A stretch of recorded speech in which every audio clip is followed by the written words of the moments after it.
Hey, Rebel Souls, Denise here. I am just coming on today to talk to you about how diverticulitis kicked my ass.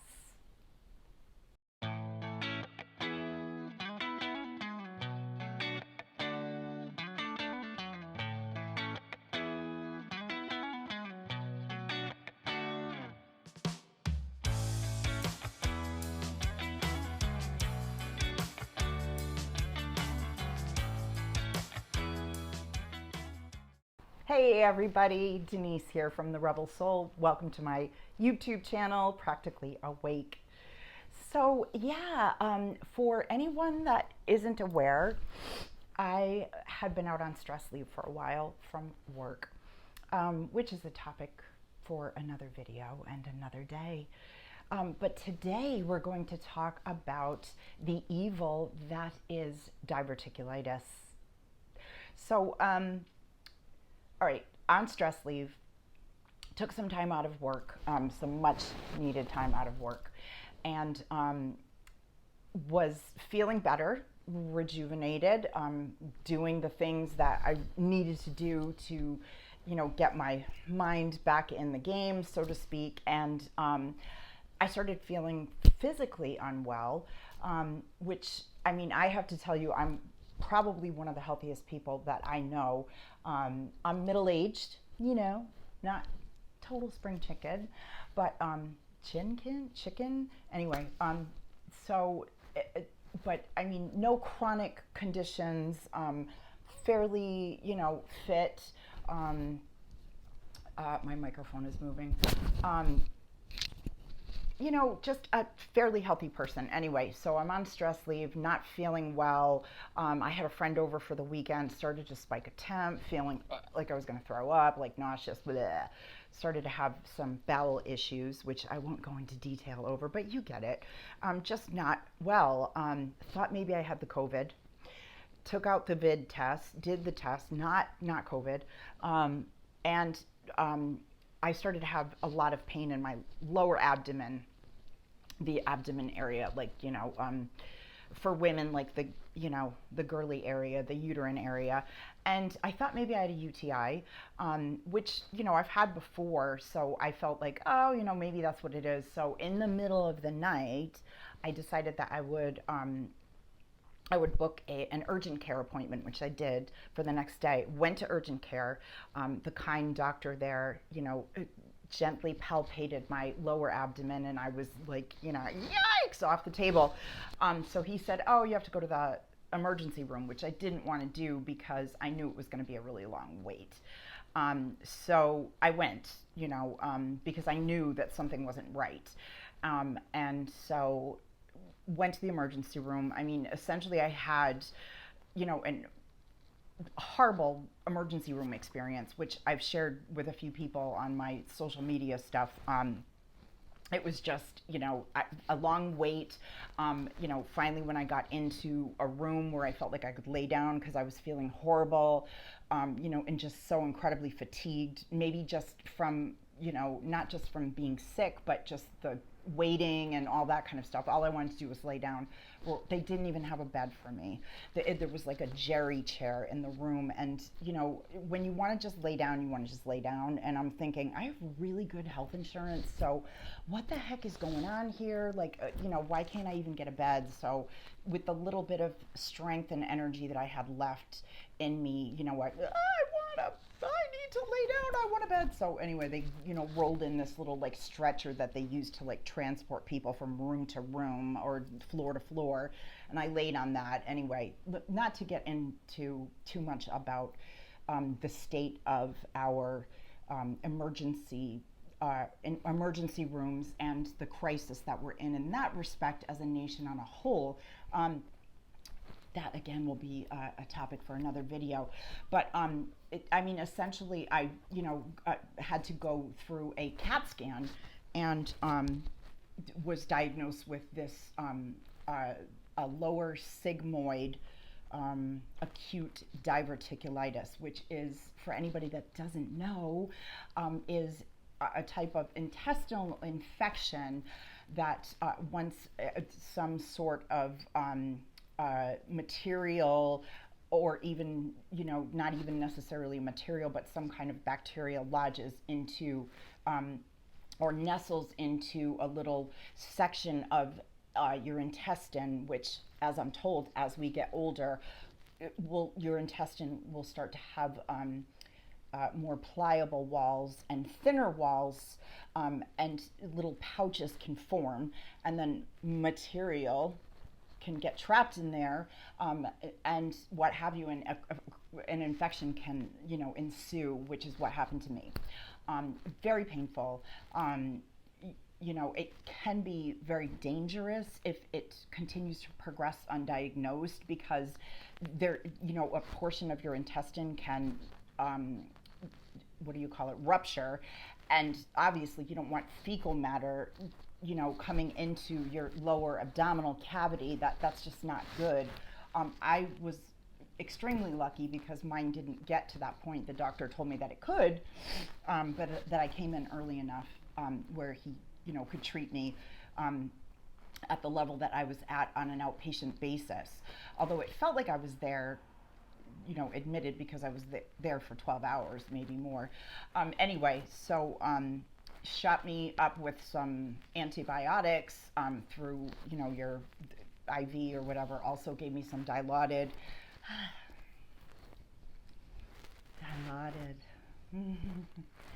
through the IV. Oh, wow. What a mystical experience that was.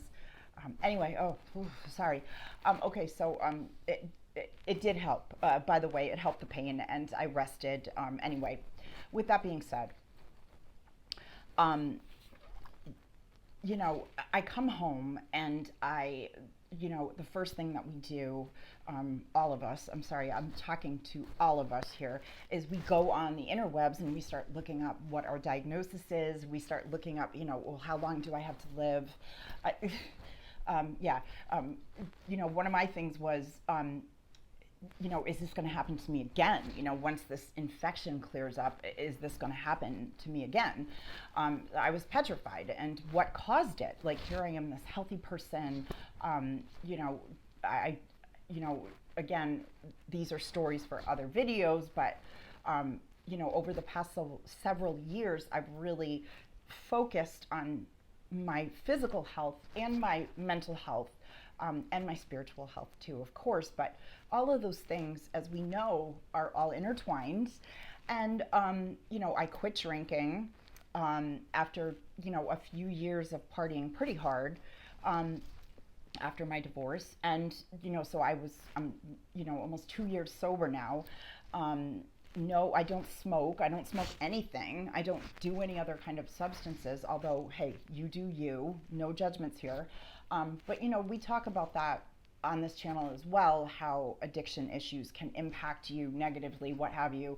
These are all things that, I've really come to terms with a lot over the past couple of years. So no drinking, no smoking, no drugs, blah, blah, blah, eating fairly healthy. I do have a candy addiction. Not so much a candy addiction, just a dark chocolate addiction, which, they say a little dark chocolate is pretty good for you. No, I mean, it really can't be. But anyway, so I do like a little dark chocolate. But I've been eating pretty good anyway, blah, blah, blah, this and that. I was doing the keto thing. Eating a lot of nuts, which, so, like I'm saying, I'm going on the internet looking for, what the heck it is that could possibly, have happened to moi. How could moi get sick? Okay, yeah, that's ego, yeah. So,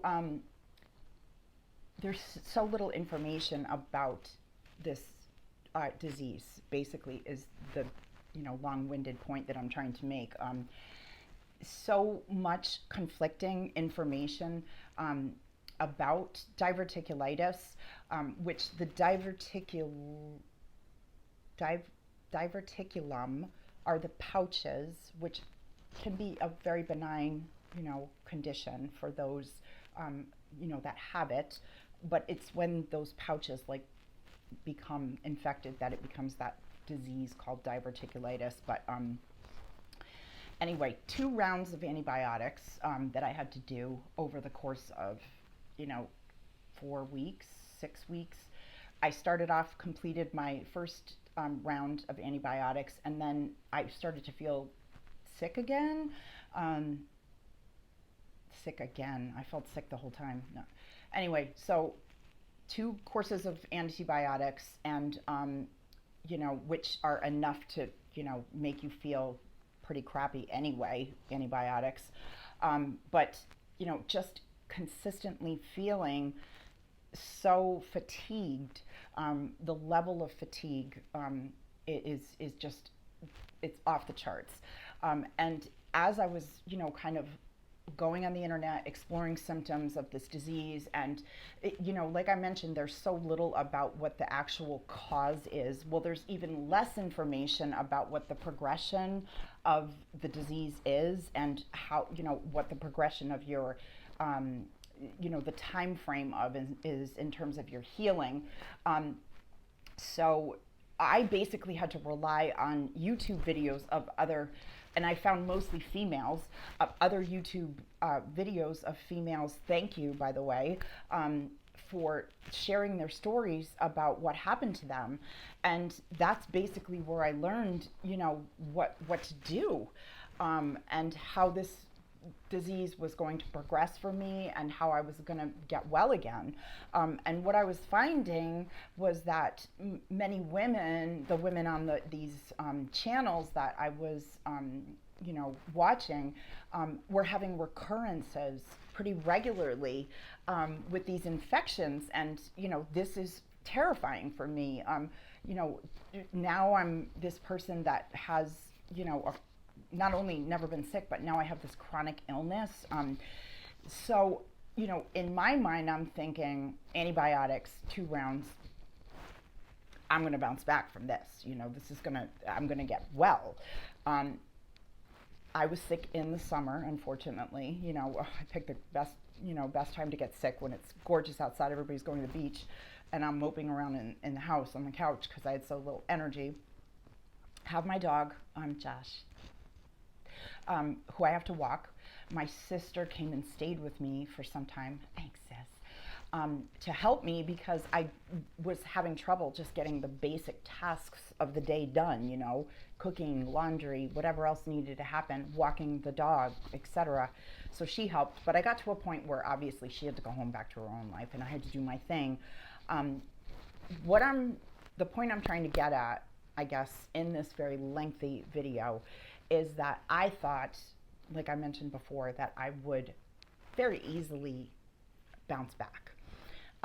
But just like the title of this video, this diverticulitis kicked my ass. I was, after a couple of weeks, like up and around, so to speak, just getting, very fatigued, even at the smallest amount of exertion.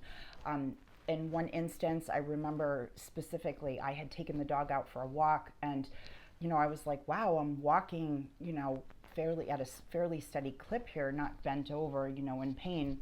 And I was thinking, I'm going to take that extra block because I need the exercise. I'm going to go, a couple more rounds with the dog. Bad idea. So there was very humid out. Like I mentioned, it was the summer and very humid out. And I hadn't really eaten a lot.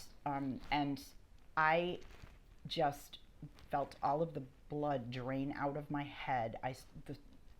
Everything started spinning. I was like short of breath. And I literally thought in the middle of the street while I was walking the dog that I was going to just drop, like pass out. I couldn't believe that that this had happened only because I was walking an extra block, like pushing myself that little bit more and not really giving into the cues that my body was originally telling me, which was, you should just, quit while you're ahead and go home and go back on the couch for another 5 hours. Now, again, this was like 3 weeks after I'd been, originally been diagnosed. Horrifying. So I was able to not completely drop in the middle of the road, thank God. I, was able to kind of catch my breath and right myself and, get back home walking.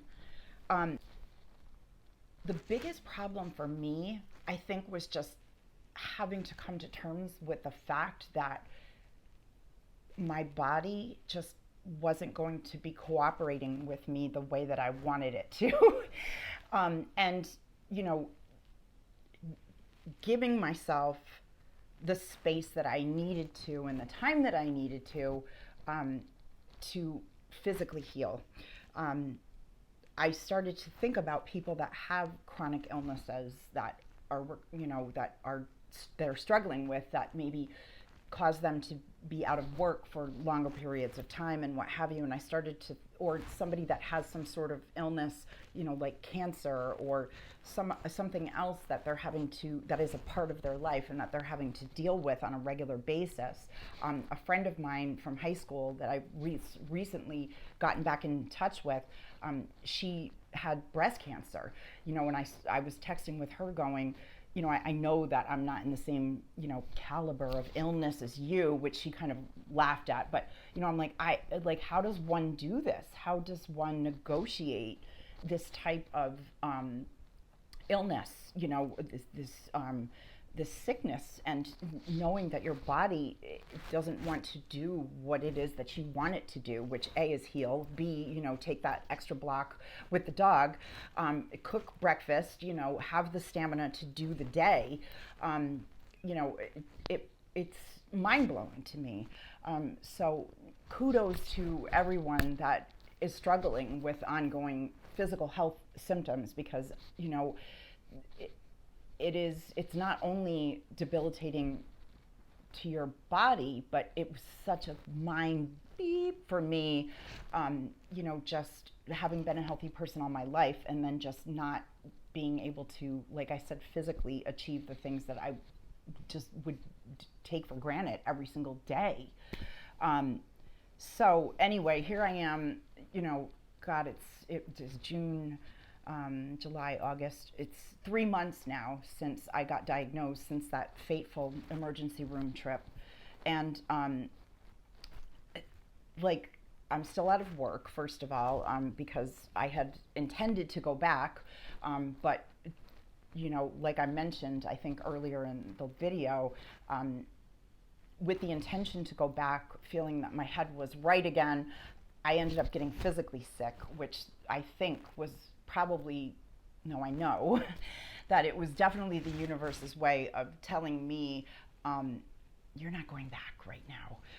You need more time to be home and, you know, just do whatever, do you. So that was definitely, you know, something that was strange for me too, being able to accept that I couldn't work. And, you know, having to come to terms with that. And again, that's for a whole other video. But after, you know, trying to change my diet a little bit, probably realizing that I may have some other underlying issues like the wonderful IBS, or maybe even a lactose intolerant situation, because I kind of cut out some lactose products. I still have cream in my coffee, but anyway, just 3 months later and I'm still icky sometimes. So I just wanted to make this video just to add to, you know, the library of videos that are out there about people that have had this struggle with diverticulitis, the attacks, the attack. I've had one. That's good enough for now. You know, but like I said, there's just so little out there, and I just wanted to make a video because the videos that I did see were extremely comforting to me and very affirming. And, you know, one thing that I have struggled with since I got sick was, you know, especially that one time when I was trying to walk around the block like that extra block rather, I'm thinking, am I just being dramatic, or am I, you know, like, really, Denise, like, come on, are you really out of breath? Or are you just being a fool? You know, yeah, you're drenched in sweat and everything is spinning around you, but come on, I mean, suck it up. So, you know, am I being dramatic, or am I actually like acknowledging that there's something, you know, not right with me?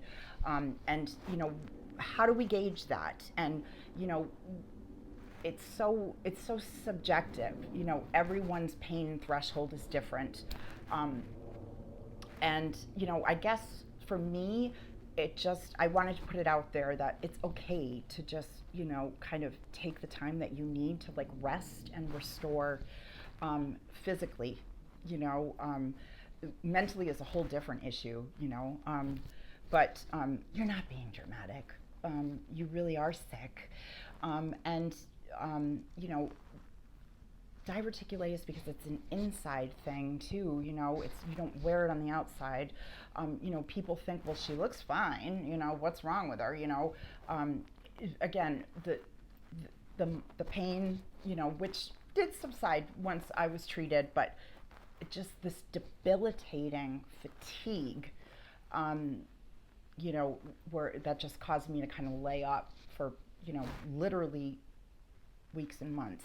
I'm lucky that I am the type of person that, you know, has a lot of things that they kind of had their hands into, and had things to do, you know, to stay productive in the mind, because I certainly didn't want to be this person that was laying on the couch all day watching, you know, the housewives of whatever county.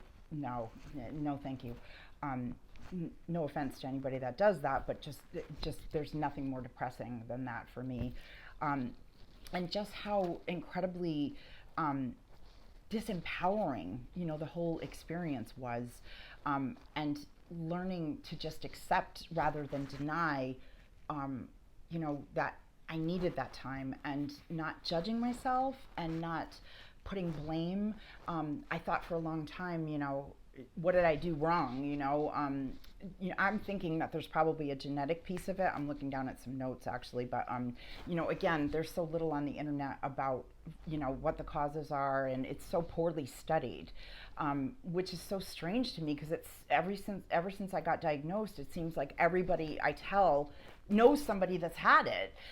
So anyway, I just wanted to come on and share that, like I said, because the other women that shared on YouTube did such a wonderful job, you know, just and making me feel like, you know, I'm not alone.